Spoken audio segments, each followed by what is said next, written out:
Assalamualaikum warahmatullahi wabarakatuh. Halo semuanya, ketemu lagi dengan channel Yania. Kali ini kita akan membahas materi peluang. Sebelum membahas materi, jangan lupa ya subscribe channel Yania. Oke, kita langsung saja membahas materi. Tindakan acak, ruang sampel, dan kejadian. Tindakan acak adalah kegiatan atau percobaan yang dilakukan seseorang yang hasilnya baru akan diketahui setelah kejadian terjadi. Ruang sampel adalah himpunan semua hasil yang mungkin terjadi pada sebuah tindakan acak, dilambangkan dengan huruf S. Nah, kalau titik sampel adalah anggota dari ruang sampel. Contoh,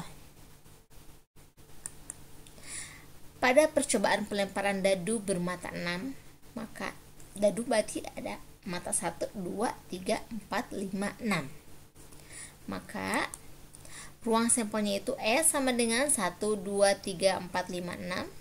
Titik sampelnya itu, kalau ini ruang sampel itu himpunannya ya.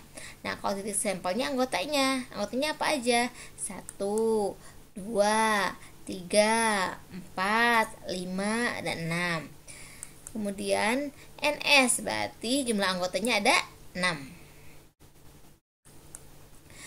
A. Kejadian muncul mata dadu bilangan genap pada pelemparan sebuah dadu bermata 6, maka dari mata dadu ini yang bermata genap itu ada 3, yaitu 2, 4, dan 6. Jadi NA sama dengan 3. Nah, kalau B, kejadian muncul mata dadu prima. Mata dadu prima itu adalah 2, 3, 5, maka NB sama dengan 3.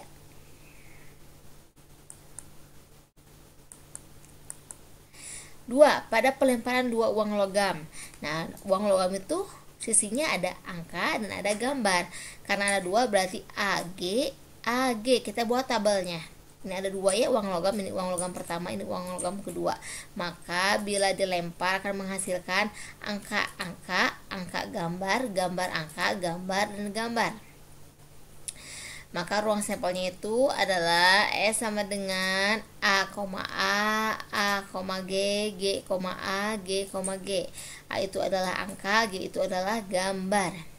Titik sampelnya AA, AG, GA, GG. Maka NS-nya itu sama dengan 4. Jadi 4 ya. K. Kejadian muncul permukaan kembar pada pelemparan 2 uang logam. Berarti kalau kembar itu sama. Uang pertama misalnya menghasilkan A, uang kedua juga menghasilkan A.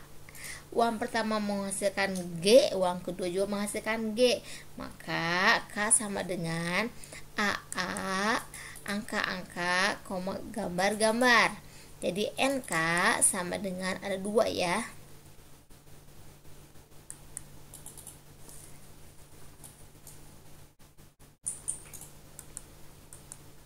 Tiga, pada percobaan 1 uang logam dan 1 buah dadu, maka uang logam itu kan angka dan gambar. Dadu itu mata 1, mata 2, 3, 4, 5, dan 6. Maka bila dilempar secara bersamaan akan menghasilkan AK1, AK2, A,3, A4, A5, A6, G1, G2, G3, G4, G5, G6.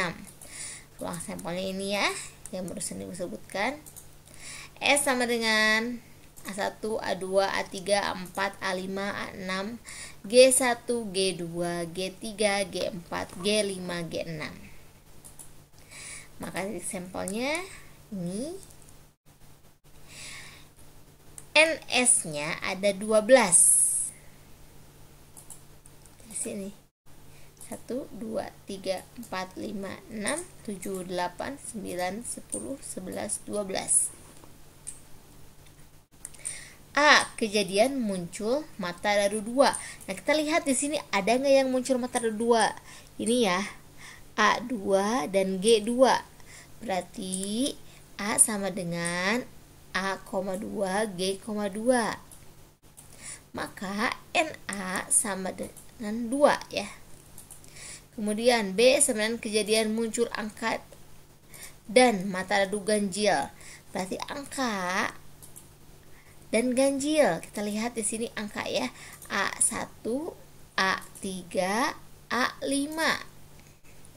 A,1, A,3, A,5. Di sini angka dan mata dadu ganjil. Peluang suatu kejadian.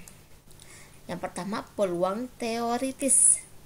Jika sebuah percobaan mempunyai ruang sampel sebanyak S dan kejadian A berada dalam ruang sampel, maka peluang kejadian A ditulis PA dicari dengan rumus PA sama dengan NA per NS.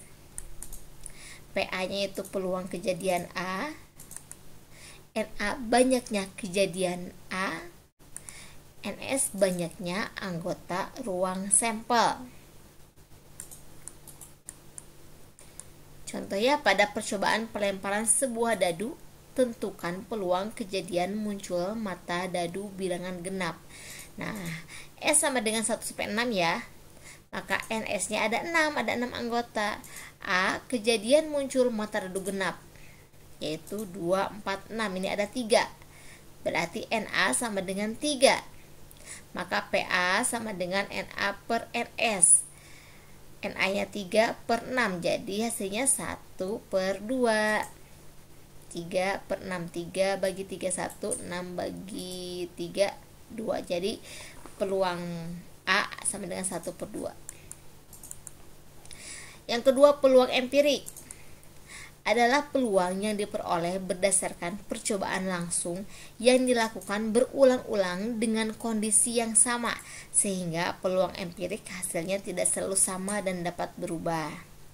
Misal, jika percobaan dilakukan sebanyak N kali dengan hasil kejadian sebanyak NA, maka peluang empirik dirumuskan dengan PA sama dengan NA per N.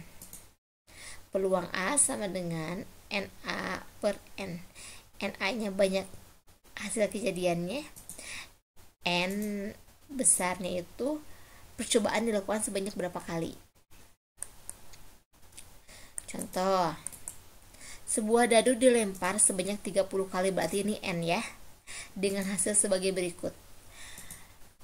Mata dadu 1 munculnya sebanyak 4, mata dadu 2 3, mata dadu 3 6, mata dadu 4 5.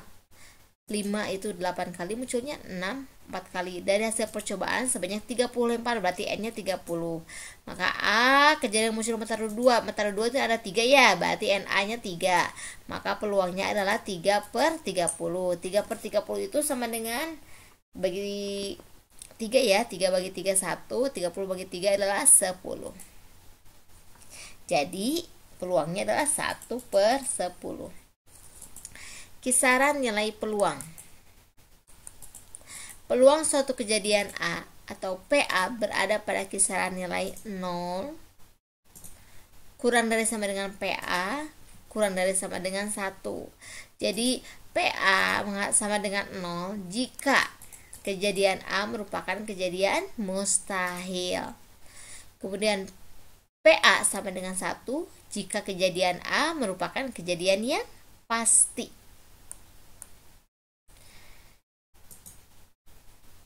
Frekuensi harapan. Sebuah percobaan dilakukan sebanyak N kali. Jika kejadian A mempunyai nilai peluang PA, maka frekuensi harapan dari kejadian A dilambangkan dengan frekuensi harapan A sama dengan PA kali N. PA-nya itu adalah peluang, N-nya itu percobaannya berapa kali. Contoh, sebuah dadu dilempar sebanyak 120 kali. Tentukan frekuensi harapan yang akan muncul mata dadu bilangan prima. Pertama kita cari dulu peluangnya ya. Peluang munculnya mata dadu prima. A, kejadian muncul mata dadu prima. Mata dadu prima itu adalah 2, 3, 5. Maka NA sama dengan 3. Maka kita langsung ke PA. PA itu adalah NA per NS. S-nya itu 6 karena mata dadu itu ada 6. Jadi 3 per 6. 3 per 6 sederhanakan lagi menjadi 1 per 2. Kemudian kita cari frekuensi harapannya. Frekuensi harapannya PA kali N. PA-nya itu 1 per 2 kali 120. Jadi 120 bagi 2 itu sama dengan 60 kali. Frekuensi harapannya adalah 60 kali.